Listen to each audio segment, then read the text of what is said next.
Tocmai ce mă plimb de câteva ore și stăteam așa și pipăiam cu limba măselele, dinții și m-am oprit la măseaua care a fost tratată. Și am simțit că plomba nu mai e în măsea.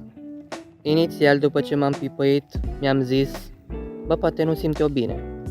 Pe urmă, am hotărât să merg în casă, să iau o oglindă și să mă uit ce am, ce nu am.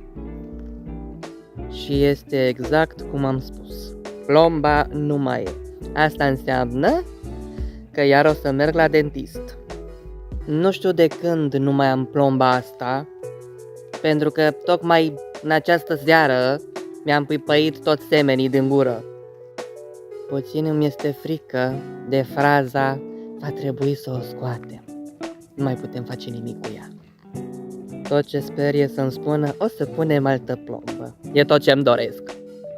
Pentru că nu știu ce reacție voi avea când o să-mi introducă seringa în gengie și apoi o să-mi scoată măseaua, cât de tare o să mă doară. Vai, nici nu vreau să știu.